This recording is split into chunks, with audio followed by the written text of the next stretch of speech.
As a couples therapist, one of the most recommended books for couples that I make, especially when they've had cheating or an affair or some sort of breach of trust, especially like sexually or romantically, is called Not Just Friends. It's the best book, I would say, for immediately after or even years after something like an affair has been discovered.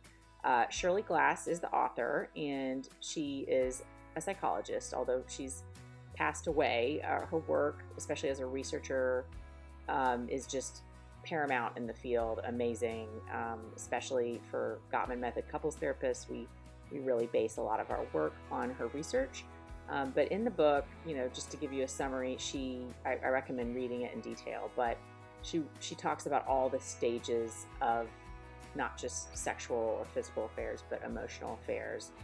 The whole cascade, as she calls it, that is very typical. A lot of people think that their affair is different, or that, somehow, that it just happens, magically, but it's pretty well researched how very typical they almost always are, and they follow a pretty common protocol.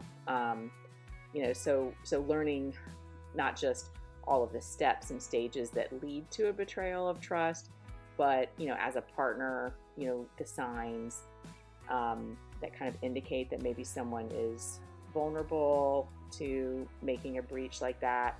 And also she talks a lot about how to heal from affairs as a couple if you've been through that. So some of the main points from her book really are about not giving up right after you discover an affair. That affairs are really traumatic, especially for the person who's discovered the affair, who's been cheated on. And then rebuilding trust if you're going to stay in the relationship, if you're not going to leave the relationship. Rebuilding trust is really going to be the main task for a couple to come back from that and to be able to have a healthy relationship again.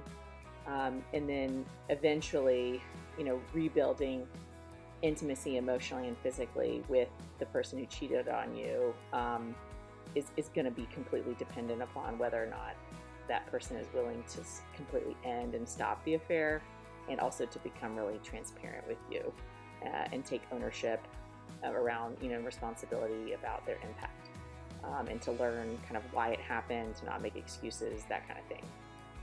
So again, if you've been through an affair recently, or you've discovered one, and you're a couple, or you're just an individual looking to learn more about why it happens, and why even really good people make really profound mistakes like having an affair, this is the paramount book to read.